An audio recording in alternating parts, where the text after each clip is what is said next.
wanna be the place your heart comes to rest. Perfect isn't reality, that's not what I need to see. Don't want any made up versions of you. What I want most from you is knowing that you'll see it through. If hurt's gonna come, let it rain down. All right, that is Michelle Ryder. That is a new tune that's coming out. It's actually a tune that was previously released, but it's got some new tweaks to it, and it is called "Hurt's Gonna Come." That is a snippet of the video that is due to come out. A preview. The actual premiere of the video will be coming out.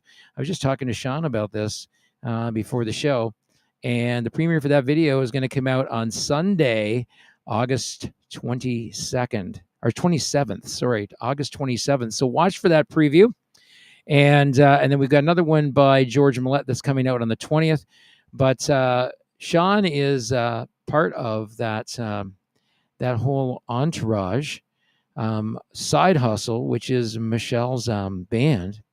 And Sean is also my co-host. Welcome, Sean McKenna from the podcast Barstools and Bandtalk. Rimshots with Sean. Here he is, everybody. Howdy ho. Heidi ho, Heidi ho, Heidi ho. We got a lot going on tonight. We were talking about a whole bunch of stuff. Bill C-18. Yes. Do you want to start with that tonight, or what do you Well, we can. So I noticed today online there's an awful lot of people making comments about the fact that they're not seeing news. And a couple of links that I clicked on, you get the big thumbs down and basically says, Facebook and social media is not sharing news. If you've been following along, C-18 is a digital, I guess we'll call it the digital information news bill that was passed. There's the info right there. Yeah. And, basically, to file it down, the Canadian government said that they need to pay news outlets for the news, and Meta said no. And in the whole Atlas Shrug thing, a company basically told the Canadian government to go pound sand, and that's kind of where we're at right now. Yeah, it's kind of crazy. I mean, there's a whole lot of stuff behind this, because this was I think a lot of people, there's a lot of criticism in the Canadian government right now, because this was also to prevent a lot of other news from being shared that could potentially shed light on some of the shenanigans that some of these high profile so-called politicians are up to. Yeah, I mean, if you deep dive into it, I don't know. My and this is just my personal opinion. Take it for what it's worth.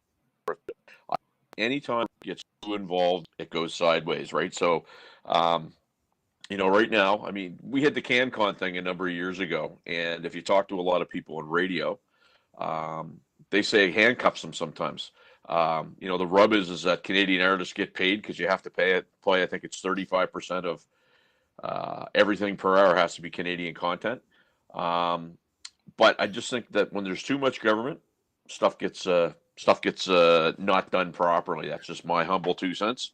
Well, there was that whole thing for the longest time by a lot of other prominent Canadian artists who would actually tell you if you had them. I don't know if they'd tell you on a live interview, but there's some that have told me that unless your name was Gordon Lightfoot or Anne Murray, you just didn't get radio play on Canadian radio. Yeah, and that's fair. And I mean, I get the spirit of what they were trying to do. It's just, so if you look at like any sort of grants that come from the government, there's usually a panel. And I have a friend that was on one of the judging panels, and he said the amount of stuff that didn't get accepted was mind-blowing, but it was not accepted by people that had no idea what was going on in the industry. And so he found it very frustrating, because artists that were deserving wouldn't get grants, and artists that didn't need it would. I've heard everything from, someone that was supposed to do work with another artist on a factor grant to make videos, deciding not to make the video because they didn't think that the song was strong enough and they didn't want to be associated with it. And yet they were part of the whole process of getting the factor grant in the first place. So, I mean, why would you be willing to be part of a process to get a factor grant and then back out last minute and go, oh, I don't want to be part of this. The song's just not strong enough. Well, it's not your song. It's somebody else's song who went through the process of getting the factor grant. Why wouldn't you help them out by being part of the project? Especially when the grant money's there. We're talking like, $40,000-$50,000. Yeah, and I mean, you know how it works with government funding, right? If it's not used up by March 30th, it goes away, and That's right. so you would think that, and especially everybody knows it's hard for artists to record and put things out there. It's tremendously expensive, and if that's what the money's earmarked for, get people there that have a knowledge of what it takes and what's behind it, not a couple of suits that hey man, my daughter like this, I'm gonna vote for. You know what I mean? Like, it just, to me, just doesn't make sense. But again, my humble 2 cents. And that's a whole thing of like, spend it or lose it. If you don't spend that money, that grant money, when it comes, you got a good chance of losing out. 100%. And I've actually heard of artists who got it and didn't get the project out in enough time and lost it. So that could be pretty deflating too, right? Yeah, it can be really deflating, especially if you don't get the project, off the ground. And in fact, some people are now saying, look, I'm not going to do anything until that money is in hand. Yeah, in the bank where it can't be taken back. Well, and the thing is that there's been this sort of strong arming going on with artists too, where they say, well, yeah, but you're going to do this and this and this and this and this, and this person's got to be in the video, Yep. right? And now the government has gotten involved to the point where they're like, well, you gotta do this thing, and this person, or this person of this persuasion has to be in your video. Otherwise, you're not getting the money. Since when does the government get to dictate things like artistic license? Well, I mean, in a sense, they've always been doing it, right? Because I mean, that the whole factor's been around longer than I was even in the business. I have some friends that played in the '70s that were still getting some form of factor grants, and Right. You get the people that are very savvy at writing the grants and getting accepted, and then you get other people that kind of fumble their way through it. It's one of those things where the money's there, and very few people know how to access it properly, and that's very frustrating. Right. I mean, it doesn't make it right. I mean, all I'm saying is it doesn't make it right for the government to say that you need to do this and this and this, or you're not going to get the money. No, right? I mean, no, it's not a voting tool, man. It's something that should be there for the artistic integrity of the country and artists. Exactly. That's my point. And why should the government be dictating what is artistic license for the artists? I mean, that's why a lot of artists have, come to a record label like mine, because we don't dictate artistic license. We don't tell the artist what to do or not to do with their music, right? We get behind it because we believe in what they're doing. We believe in helping them get their music out in front of as many people as possible. And we're not about to say, well, don't do this. Don't write this kind of music. Don't do that. Because who am I to decide for everybody what they like or what they don't like? Yeah, that's fair. And I mean, it's one of those things where you do the work, you put it out there, and at the end of the day, the court of public opinion decides whether they like it or they don't. And I think that's probably the purest form of anything, really. Yeah, and the whole thing that, to me, that boils down to is, don't make garbage. Make good stuff. I mean, make good music, and it's not just, you can't record music on your iPhone and expect that to suffice when people are spending hours and hours in the studio producing quality works. Fair enough, but I mean, I guess what one person's garbage is another person's treasure. I mean, what you know what I mean? Like, what is garbage? Because I mean, again, there's still a little bit of an opinion piece that's there. Something that you like. Okay, look at the 2 shirts we're wearing. Right? I've got a guy in my group who Yeah. every time I post something about Kiss, it's I like these 3 albums, and then I became a real musician. Well, who's that a shot at? You know what I mean? It's even Gene Simmons said, he said, look at us compared to Rush. He said, I mean, there's 3 guys who really understand how to use their gifts and their tools. He said, we're not Rush. We're something different, but we're not Rush. Yeah, but then 2 weeks ago, Gene Simmons was in the headline saying that he taught Geddy Lee how to play a blues scale. So, I mean, who really knows? You know what I mean? Like, it's just, Gene's one of those guys, right? He's always closing. He's always in sales mode.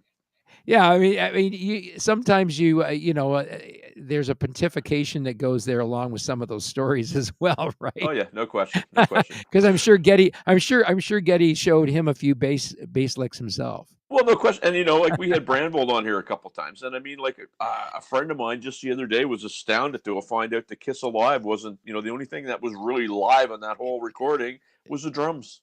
Yeah, there's a lot of stuff on there that wasn't actually alive. Absolutely. So getting on to this C18, is there any recourse that's going on? I mean, aside from Meta and Google putting their foot down and saying, we're not going to have this. Well, from what I understand reading today, the CBC went to the Competition Bureau to try to get them to look at whether or not the rules have been followed. Great. What does that mean? You've got a company that operates out of the States. Does that mean if they find out that they're in violation that everybody in Canada is not going to be able to use Facebook? Like, what does that mean? Right? In my opinion, here's what happened. The government was a good idea. And they thought that when they pass it, a company would say, yeah, we're dead. The company extended the middle finger to the Canadian government. And that's how much respect they have for that bill. And so that's where we're at. Yeah, your internet kind of went wonky there for a second. So I think it kind of went. Well, so I was just saying that the Canadian government expected Meta to abide by the rules. Yeah. And Meta basically extended the middle finger to the Canadian government.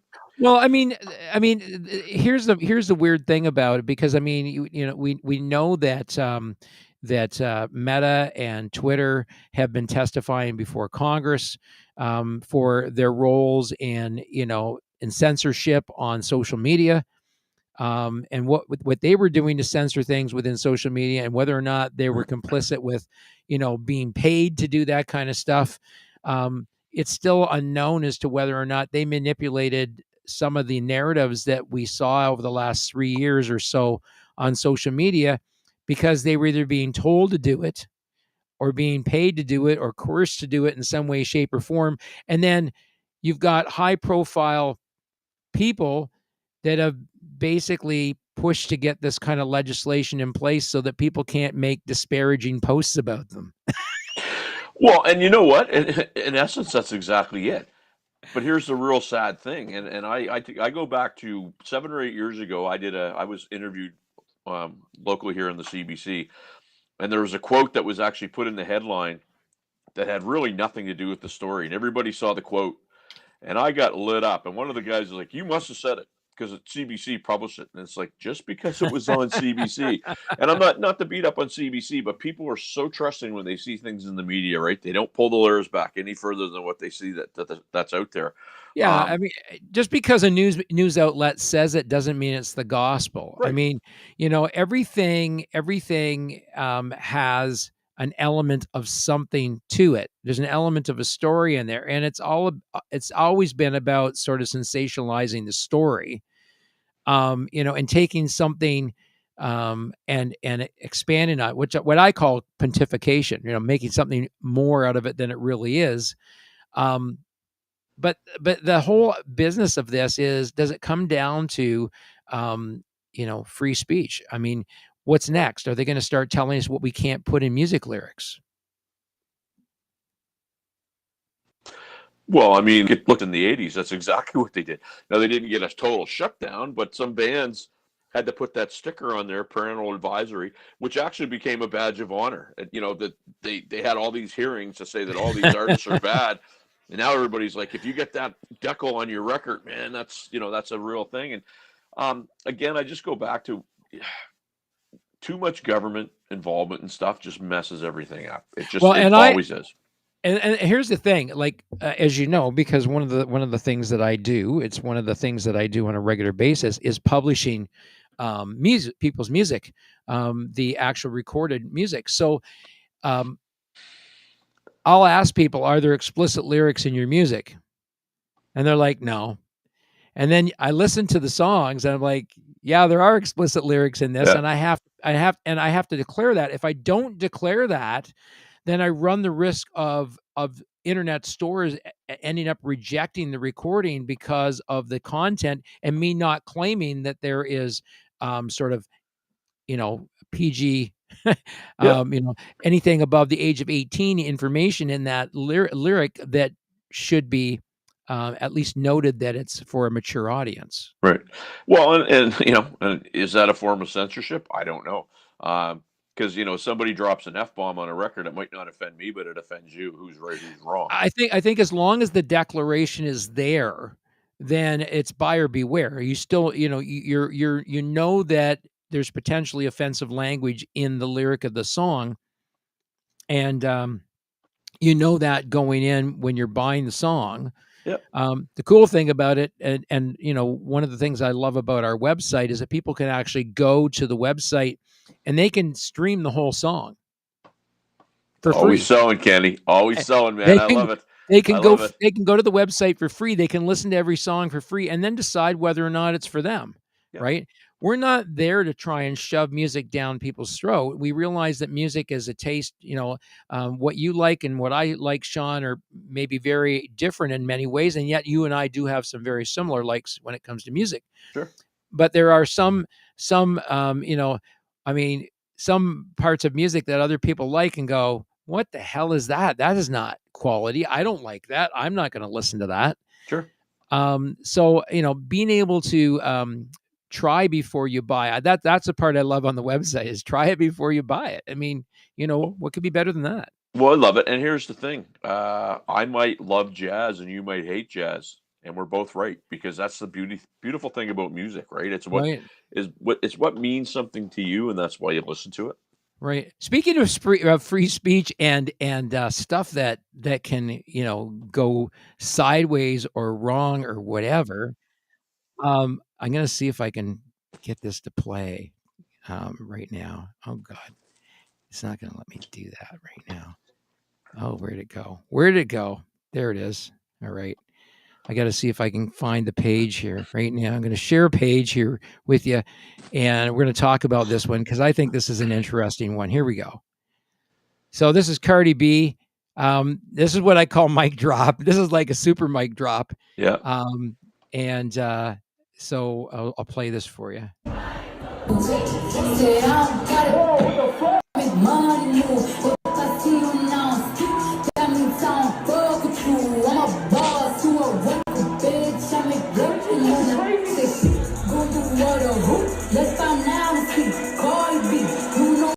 Did it show that? Did you get to see that?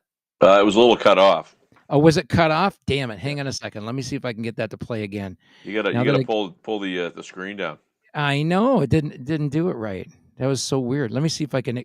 Maybe I can expand it and play it. There is that. Can you see it now? I can.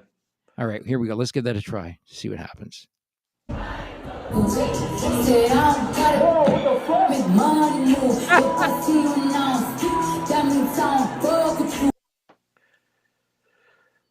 So what the hell happened there? So I said a couple things when I saw that. In 1989, Skid Row is playing somewhere in the States. I think it was Providence, Rhode Island, something like that. And Sebastian Bach is doing some talk. It's a politically infused sort of talk. Somebody throws a bottle and actually hits him in the head. Right. And cut him really bad. Bottle lands on the stage. He finds it. He turns around. There's all this explosive. He's calling the guy names. Was that you? Was that you? They kick into the tune. He takes the bottle. He throws it. He misses the guy, hits a girl in the face, breaks her nose.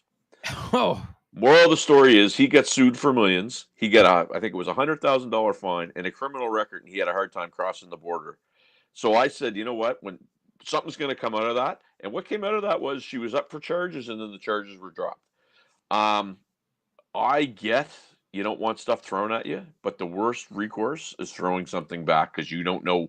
A, you're a bigger target because people all they lawyer up, and the person that you intend to hit, you might not hit. You might hit somebody else. And at a show like that, she's got all that security. So I mean, basically, those security guys can grab whoever threw that water at her and eject them from the show. Yep. Right. I mean, that's grounds to eject somebody from the show.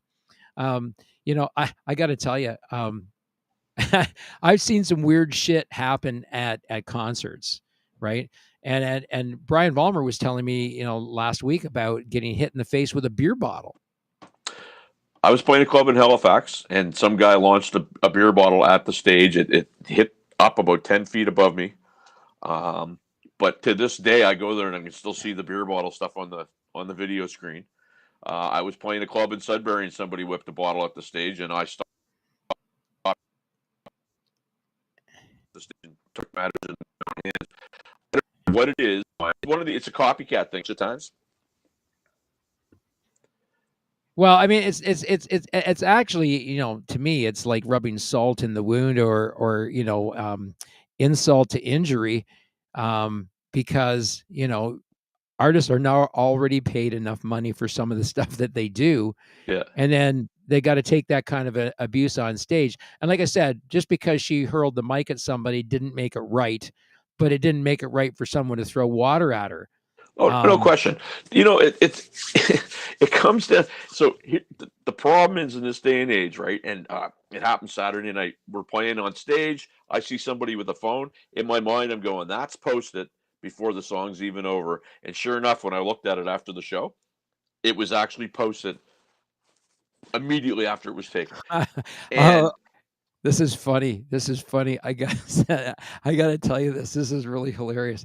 So I'm going to send Brent an invite. He just send him an invite. See if he can get his video going this time. This could be fucking funny. The funny thing about it is that we got to cut something that Brent posted earlier today. So what better than to have him talk about it, right? Yeah.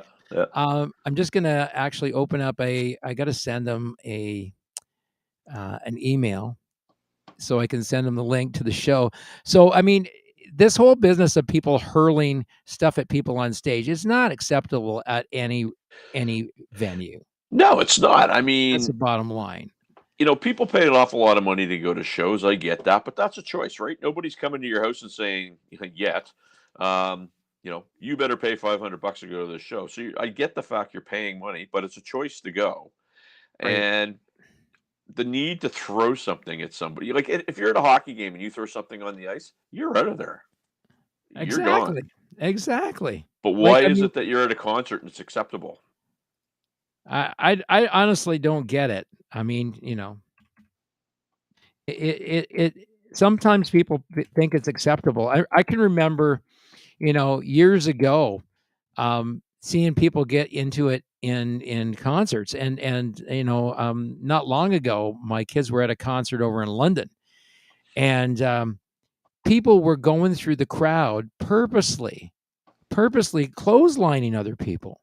Yeah, it's like knocking. I mean, these full-grown men knocking women down in the audience. People get a short memory, and when I say short, I mean it's 30 plus years ago. But you remember the Who concert in Cincinnati, where people got trampled. And I mean, you know, you don't have enough security to handle 20,000 people if they all decided they were going to do what they're going to do. Go to the show, be respectful, watch. If you don't want to be respectful, don't go. Concert in Cincinnati. Oh, we got Brent Turner. We got the speaking microphone, but no video, buddy. To handle 20,000 people. Brent. If they all decided they were going to do what they're going to do. Brent, are you there? Yeah, I'm here. I'm a fucking spode. I can't get it to fucking work no how. But no video, buddy. I reinstalled. They were going to do what they're going to do. I reinstalled Windows 10. Yeah, I'm here. I'm a fucking spode. And now you get the delay. I can't get it to fucking work no how. I gotta shut him down because that is some nasty shit going on. Well, he's got the delay, right? Sounded like he had a porno going on in the background. Oh my God. So Cardi B hurls the microphone at somebody. And Yeah. I mean, the lesson for her is don't hurl the microphone. You've got security to take care of that dude, that person. Eject them from the show if you think what they've done is egregious enough to kick them out of the show. And you can actually, that person, if they get that person's information, they can ban them from buying future tickets. Well, sure. And, You know? the thing is that we live in a world, and we have for some time, where people like to lawyer up about anything. Oh yeah. And when you've got, that was one video, and I guarantee you there was probably 400 other angles of that. There's probably the one that shows whoever got the mic in the face, right? And it's like, she's not going to be charged, but that's not to say there won't be some sort of civil action, and it's just not worth it for some doughhead that wants to be in the crowd throwing stuff.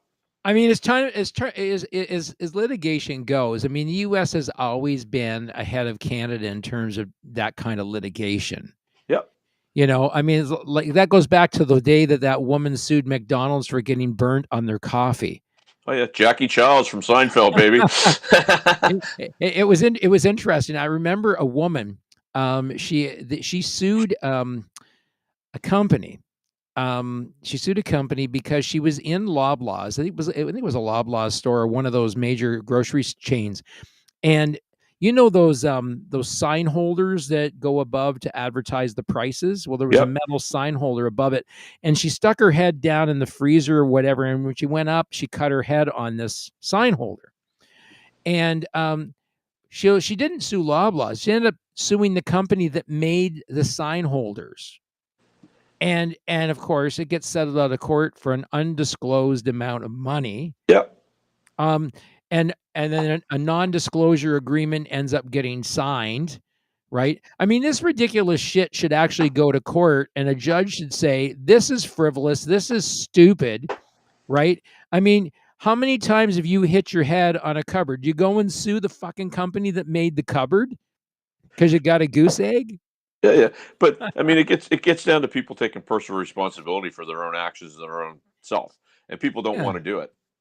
Yeah, be responsible, do the right thing, and take your lumps. If you screwed up, I mean, everybody does something dumb once in a while. So, well, wouldn't it be nice if people did take their lumps? But unfortunately, in this day and age, they're taught not to, right?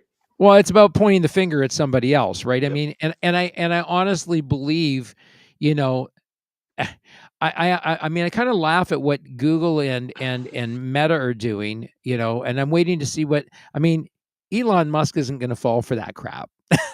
Oh no. He's not going to get involved in that. And he is just having a ball right now with X, which is the old Twitter. Yeah. And he is just showing what free speech looks like. Prediction on this? Prediction is going to be that they're going to go back and forth, and then there's going to be a throwdown, and then there'll be a period of silence, and then the government's going to come out and say, we've come to an agreement, and the agreement will be Meta's going to do what they did before, and it was just a big waste of time. That's my prediction. Well, I mean, and the whole thing does boil down to, somebody not wanting somebody to post things that, are egregious or whatever. I mean, how far do we have to go to the point where there's this massive amount of sensitivity about everything? I don't disagree. If you think about it, this is also it's also a little bit of a crack against free enterprise, right? Because back in the day, I mean, radio stations for advertising and TV stations, they would have a monopoly on advertising, right? Like they had no competition. And now you've got the social media platform that basically goes into their backyard and sells advertising. It's kind of free enterprise, is it not? Yeah, this is a really good comment. This is Warren Beatty. I believe it's correct. My buddy Warren Beatty. Beatty. Okay, yeah. So it's pronounced Beatty. As far as censorship in the creation of music lyrics, what about the changing of geography of proper language? Baby, it's cold outside versus WAP. Wet ass. Wet ass, what? I mean, how can you get away with saying something like that and yet baby, it's cold outside? There's something wrong with that. Well, I mean, it's you're constantly walking around trying to not offend somebody, right? You're always going to offend somebody. I mean, I was listening the other night to I was over at a buddy's place for dinner, and we were listening to an old Rodney Dangerfield album. Oh gosh. Now poor Rodney, if poor Rodney was a comedian today, right? He'd be canceled. He'd get fired from his first gig. He'd get fired from his first gig because, the guy never said anything that was politically correct. No.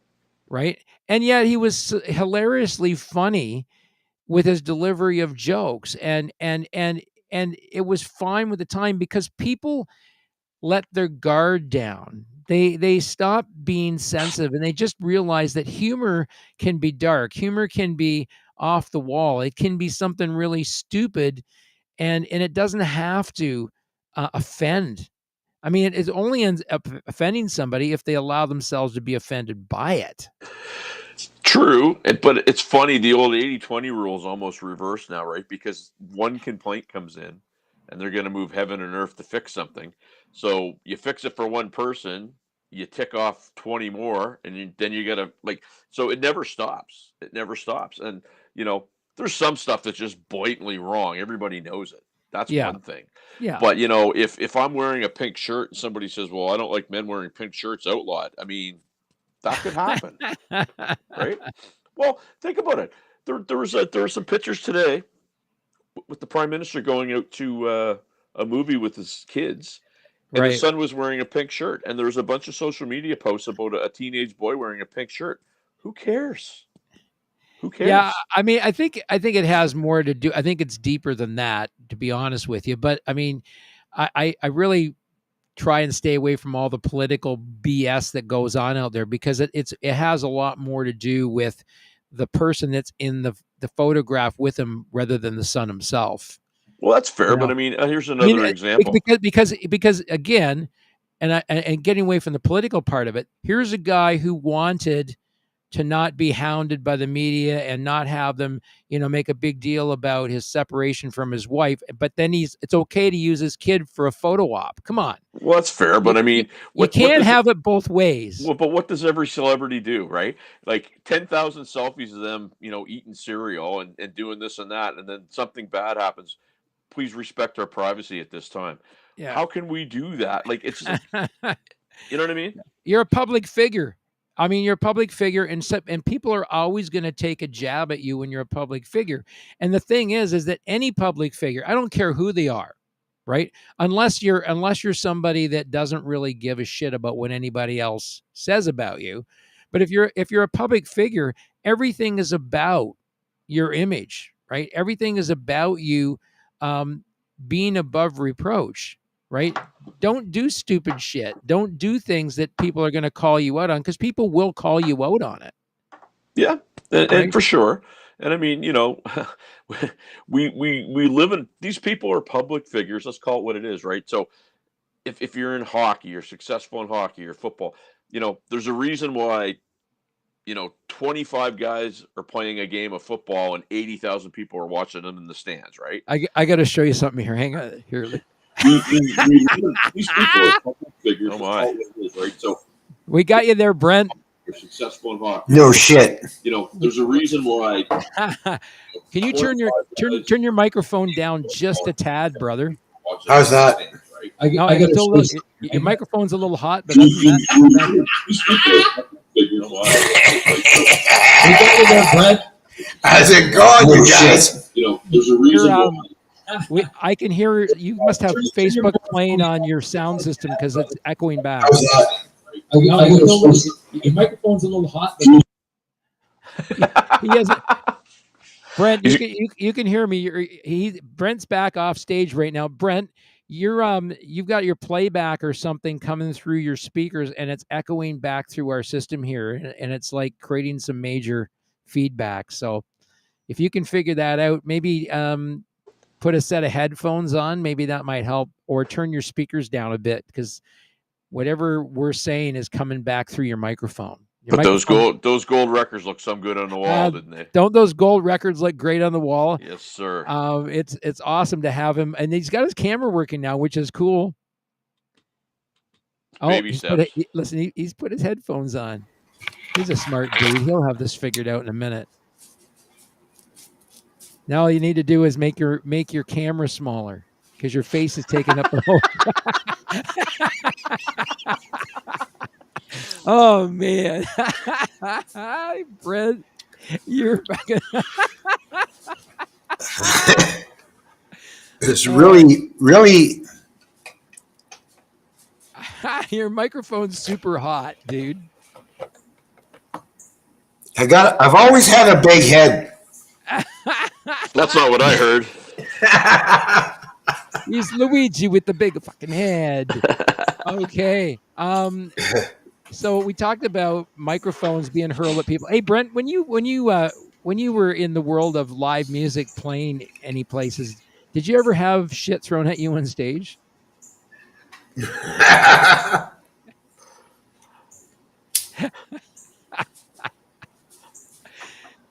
He takes a puff. He says, "What's the answer to that one?" There is a terrible, horrible delay, like 30 seconds delay audio. Yeah, it's happening on your end because we have no latency on this end at all. Yeah, I'm a fucking spode.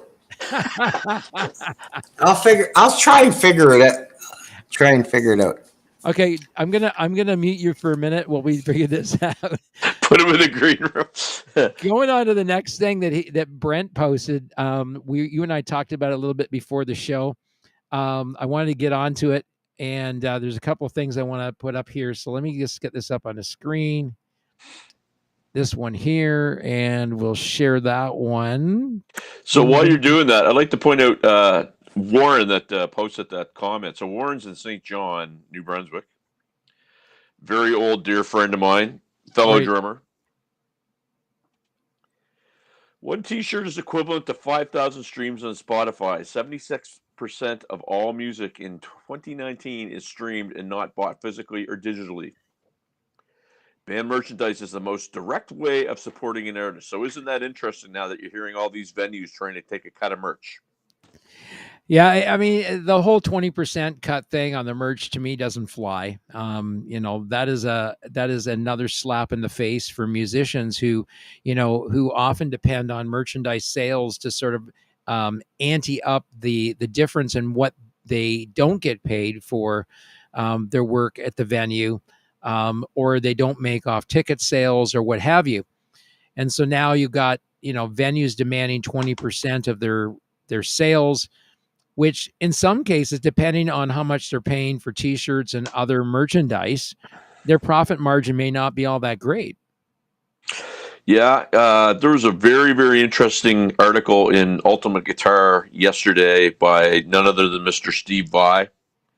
And Steve Vai made the comment that basically he got paid more than anybody else, more than agents, more than promoters. He made sure that he was the highest paid person in anything that he did, or he wasn't going to do it. Right. And that's something that he kind of threw down on years ago, and he still gets it. I think what happens now is people are so desperate to get their music out there or their merch out there that they're willing to do anything, thinking that it's the best deal they're going to get. Yeah, I don't really know that is necessarily the best deal. I mean, it's to the point where some artists have said to the point where, you know what, buy our merchandise and we'll throw in our music.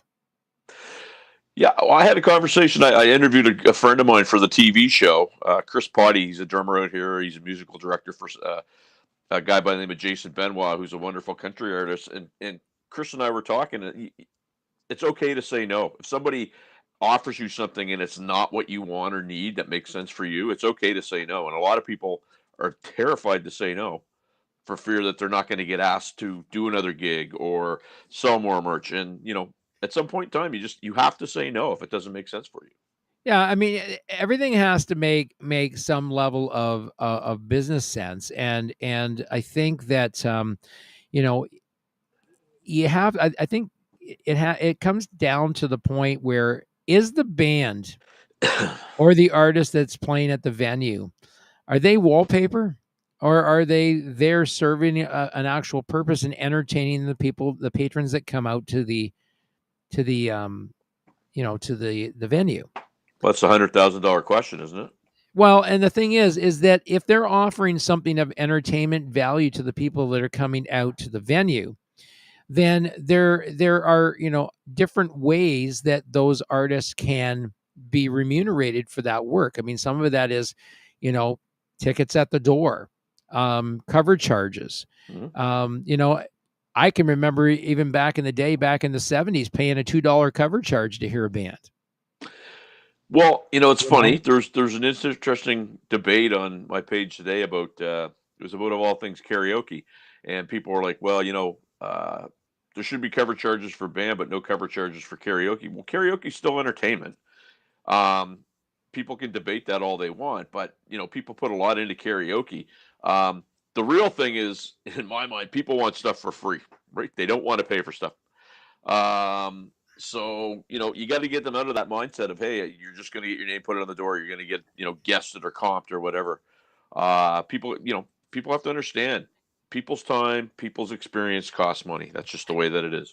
I think, I mean, we look at too that there's been that whole debate for a long period of time, the difference between people that are actually, and again, this is not, there are cover bands out there that really put a great deal of effort into what they do. Yep. It's not about just putting a great show together, but it's about learning the songs or tastefully redoing those songs with their own spin on those songs, in such a manner that it's entertaining to the people that are there. People go, oh, I never heard that song played that way, but I really like what you've done with it, right? Mhm. I mean, look at Hendrix did with All Along the Watchtower, right? I mean, most people didn't even know that was a Bob Dylan song, right? Until Hendrix came out with it, and then people go, "Oh, that really isn't Hendrix's song. That was written by Bob Dylan." And people are like, "No, Bob Dylan didn't write that song." Yep. Right? Yep. That's Hendrix's. No, it's not. I mean, it was Bob Dylan's song. And so, I mean, the thing is that Dylan liked what he did with it. Yep. Right? I mean, here's the guy that owned the song. He owned the rights to the music, owned the publishing rights to the song, and said, "Have at it, brother." Yep. Yep. And he was actually honored by the fact that Hendrix took that song and turned it into something different than the folk song that Dylan wrote it as, right? So, I mean, here's bands that work really hard, put in rehearsal time, learn the song, and then either decide they're going to cover the song, note for note. And some musicians won't even play the song unless they can play it note for note. Yep. And play it identically. My approach to that was much different when I played cover music. My approach to it was, if I was a tribute artist, I would worry about learning the song the way it was written. But I'm not a tribute band. I'm a cover artist. And as a cover artist, I believe that I could take some artistic license to that, as long as I didn't butcher the song and put a different spin on it. Maybe something people hadn't heard before, and they go, "Oh, I never thought that song could be played that way." It's a good point. I've had this conversation with people all the time. If you're going to be in a cover band and you're doing, I don't know, Ramble On by Zeppelin, right? And you're covering that, and you change a little part here and there. The version of Ramble On that's on Led Zeppelin 2 was the take that made the album that could have been 50 or 60 takes. And you're probably laughing at Mr. Dorner again, are you? I'm just wondering if he's got it figured out yet. He's still looking kind of like he's trying to figure it out.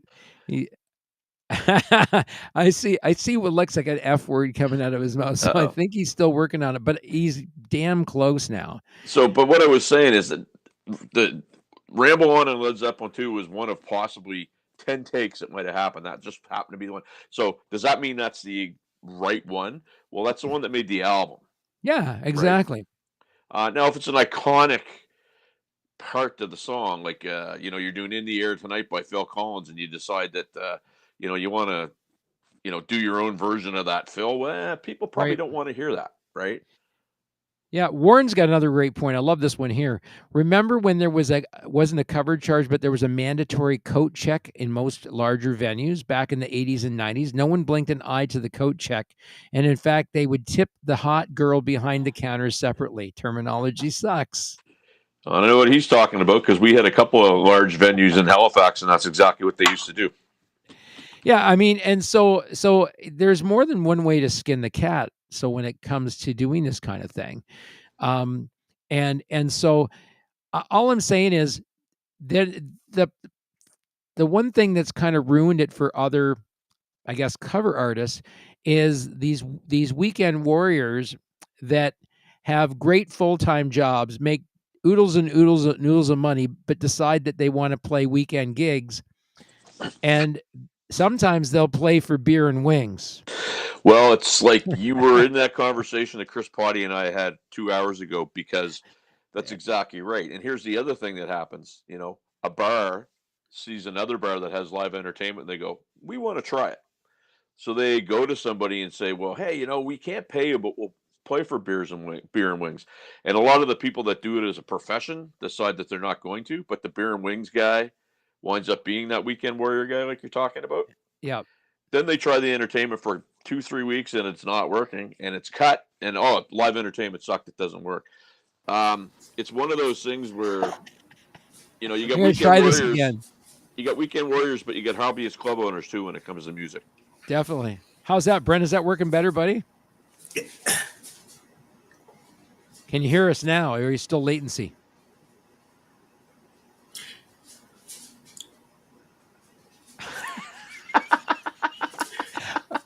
Are you screwing with me, buddy, or what? No, there's like a 30-second delay in the audio here for me. Are you listening to it through your interface? Who knows? I can play a G chord though. Can you? Oh man. So we were talking about that this post that you put up here. I'm going to flip it back up here again because it's an interesting one. That one there, the one T-shirt is the equivalent of 5,000 streams on Spotify. 70%, 6% of music in 2019 is streamed and not bought physically or digitally. We pulled that one off your page. Tell us about that. What prompted you to post that? Jesus. I don't think he's hearing me. No. Yeah, it's off My Wicked Friend. I posted that today. Okay, tell us about it. Tell us about it. It is what it says, you want to support bands. Who needs five? Just. He's rolling a joint, I think. Oh no, he's putting a smoke in his mouth. Oh man, Brent, we love you so much, dude. You guys rock. So here's another one that I shared with Sean earlier before the show. So I'm going to get rid of this one here, and we're going to put this other one up. So just bear us a second here. I'm going to remove that one, and let's get rid of that. Let's see. And we're going to share another one here. Sir, I just can't figure it out. We're gonna help you figure it out, brother. We're gonna get there for sure. So this one here is another one. Did you know the tiny pocket in your jeans is for all the money you will make from Spotify? That's good. I mean, Bob and I used to talk about this when Bob helped co-host the show, and we talk about how bad the remuneration is from companies like Spotify. It's horrible.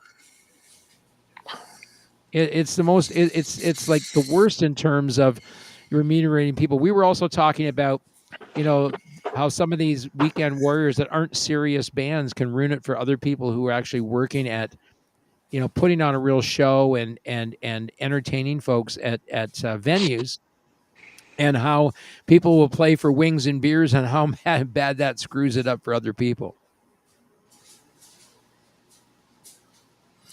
I gotta tell you, there's like a 30-second delay. It's fucking horrible. Here's another one. What?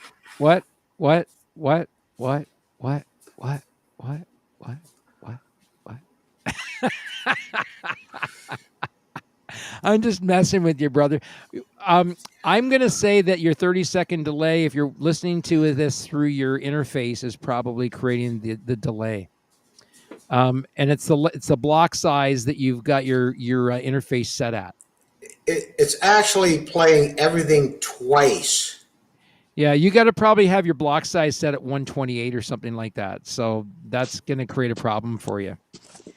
Anyway, we were talking about, how this is another one that I want to show you guys tonight. This is a good one.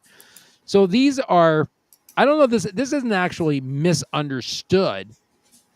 This is like, so there was this whole thing going on about the things going on with the Motley Crue tour and lyrics that Vince Neil was singing. And so I'm going to see if I can find it here. Here it is right here. Let's see if you can see that. Can you see that good? All right. Yeah. So here it is. I'm going to play it for you. I will play a little bit of this so you can.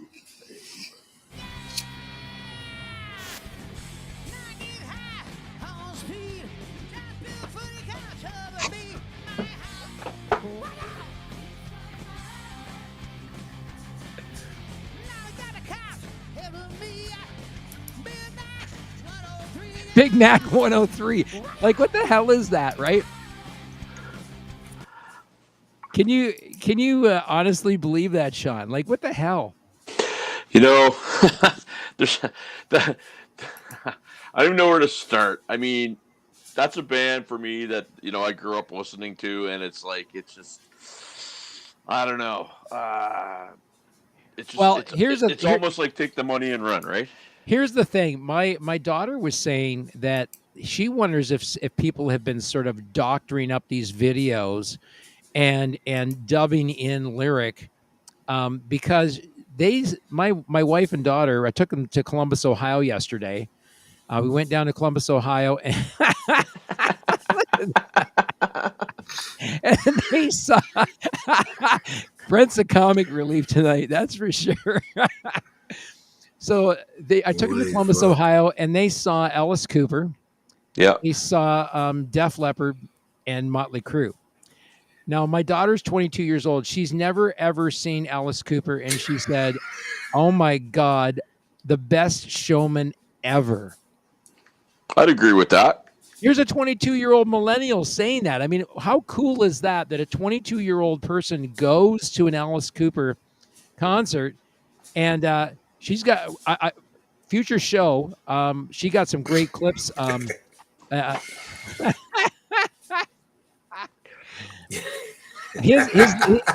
His lead guitar player, Nita Strauss. Nita Strauss. I mean, not only is she smoking hot, but man, that girl can play guitar. No question. So I've got some shots from last night. I didn't go to the show. This was for my daughter and my wife to go to the show.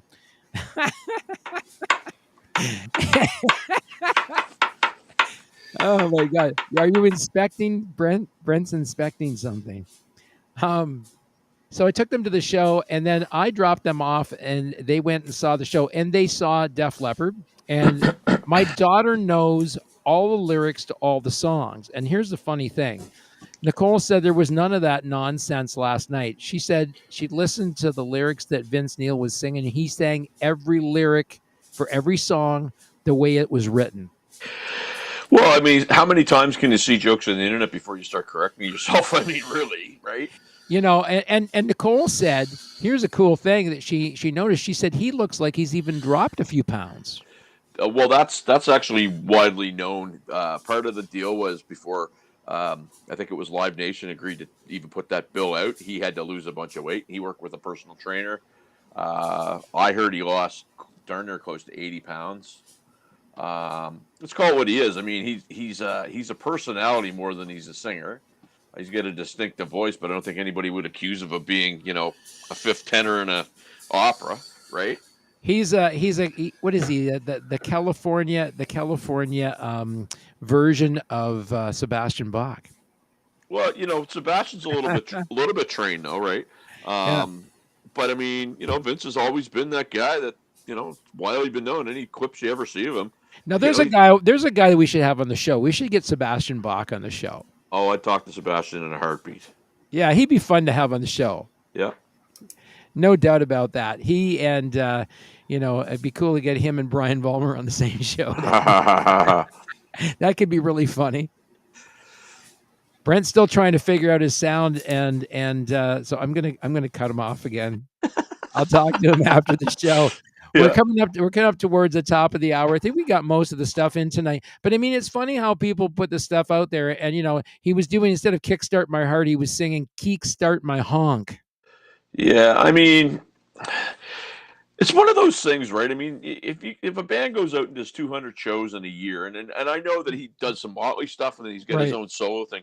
Right. You're going to have good nights. You're going to have bad nights. It all winds up on the internet. People choose to go with the bad over the good, right? I mean, it's just the way that it is. Well, I mean, what's to stop a guy like him from having some fun with the music and putting in some lyrics to see if anybody really notices? Well, then maybe that's exactly what he's doing. I mean, I don't think he's made any public statement about that. And like I said, people are not above doctoring these videos to make him look like he's singing something different than he's singing.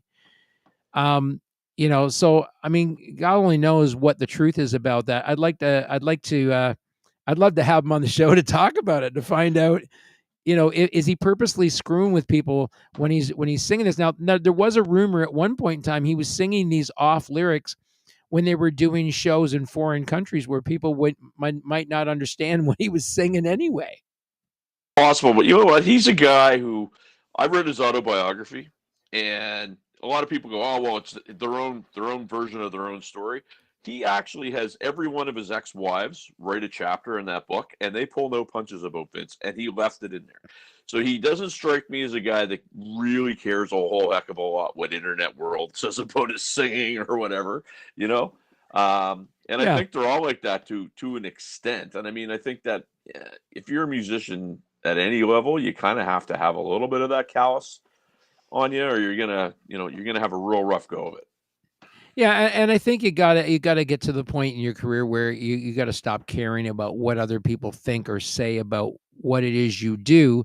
And I mean, that's one of the reasons why a lot of bands later on, years down the road, dropped their record labels, because they were tired of the record labels saying, you got to do this way, you got to produce it this way, you got to do this, you got to do that, you got to do the other thing, right? Yep. And the bands got tired of doing what the record label told them to do, and they wanted to produce music that they always wanted to produce. I mean, one example of that was the Tragically Hip. Yeah, and I mean, obviously it takes a certain level of success or whatever, but there's all kind of, like, I mean, Tom Scholz, if you read the story of how that first Boston album was written, the record company basically was like, this is what you're doing. He had a guy in the band whose sole job was run interference for the record company so Tom could do the record the way that he wanted to. Right. And it wound up being what everybody knows it's become. So, yeah, I don't know, man. If you're doing it, worrying about what people think. I mean, I hate to beat up on people that post YouTube videos, right? Them playing drums or guitar, and hey, when all the accolades are great, fantastic, but they get one bad piece of feedback, and that's what they focus on. Well, if you're posting videos of yourself playing, you're kind of looking for a little bit of everything. So, you know what I mean? It's all, you know what? I mean, I believe in that old saying, good press, bad press, indifferent press. It's all good press. I mean, if people are talking about you, then you're doing something right. 100%. All day. And same as, I don't think everybody's gonna, like what I do. all day long either. And that's not going to stop me from doing what I do. If I actually had a conversation, it was really funny. So people will sometimes talk to other artists that work with me on the record label when they're trying to figure out whether they want to work with me, and they'll send them an email message, right, saying, well, what's he like to work with, and what about this, what about this, what about the other thing. And what they don't realize is that a lot of times I have access to all these band socials, so I see that conversation going on going on behind the scenes, and people don't even realize that I see that. I don't comment on it because I figure it's none of my business. I see it happening in real time, and I'm going, really? You think that way? Is that really is that what's hanging you up? Is that the only thing that's holding you back from working with me? One person said the thing that was holding them back was that I wanted 25%. How dare you? Right? I'm like, well, go to a major record label that's going to give you 16 cents on the dollar. That's another conversation for another day, but I will tell you, I don't know what it is. I had this, so people are great when you do stuff for them for free, or some people, and the second you ask for anything, they just ghost you. Yeah. And I think you just have the conversation right out of the gate. It's going to be this. And if they're not good with it, hey, good luck to you.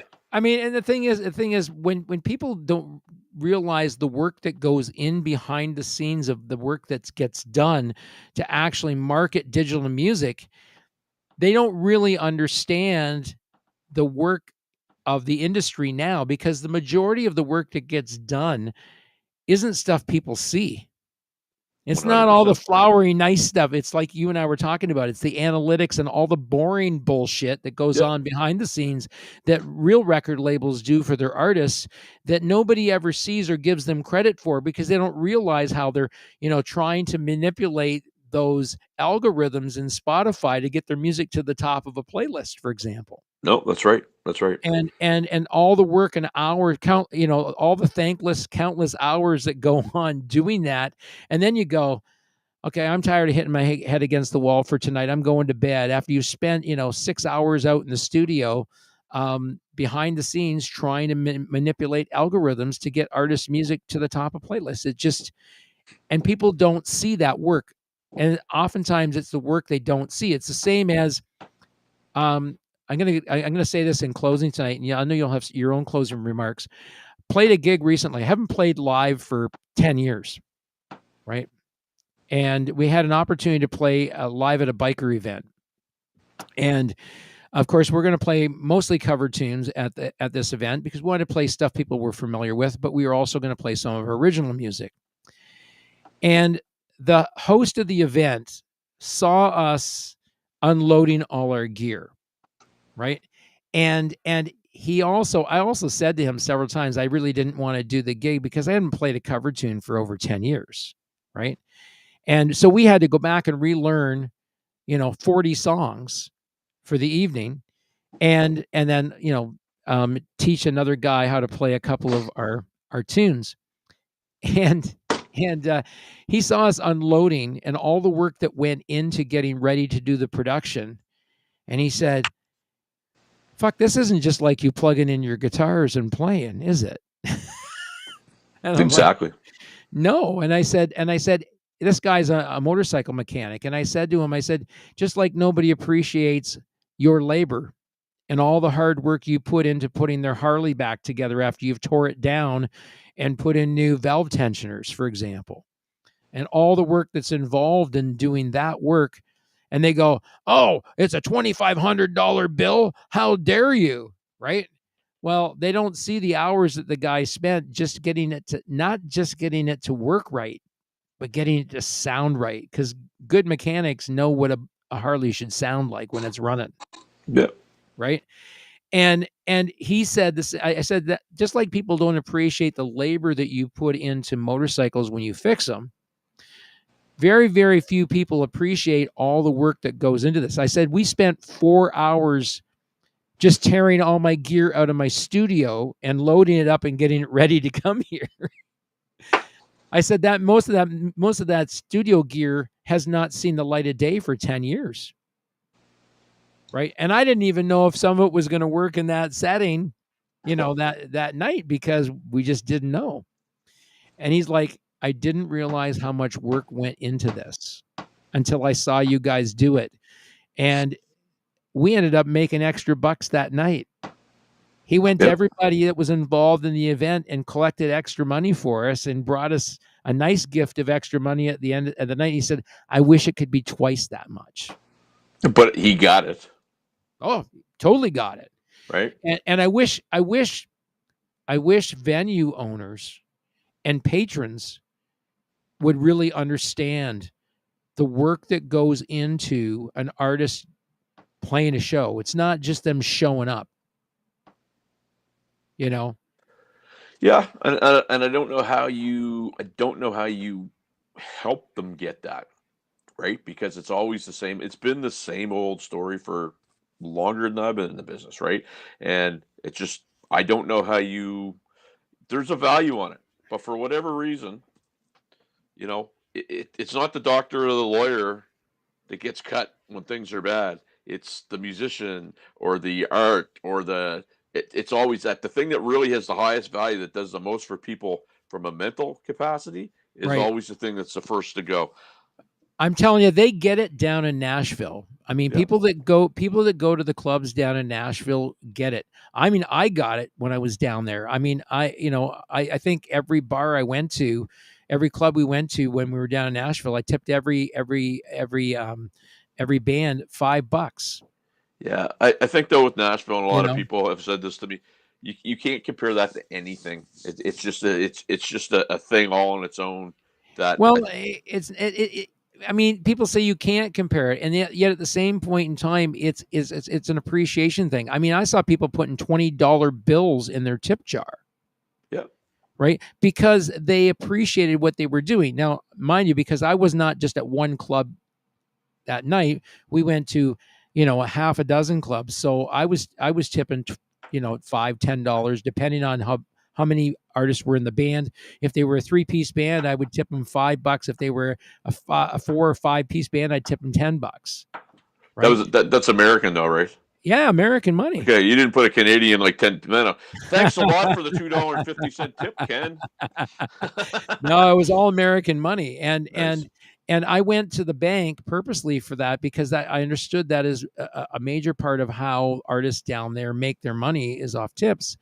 And so I went and got American bills just for that purpose, so that I could come home with all those bills gone out of my wallet and in the pockets of those hardworking musicians. And when you see them play, you can see the hard work that they put into their shows. Yep. And you can tell the difference between those that are there to really, really play to the audience and those that just show up.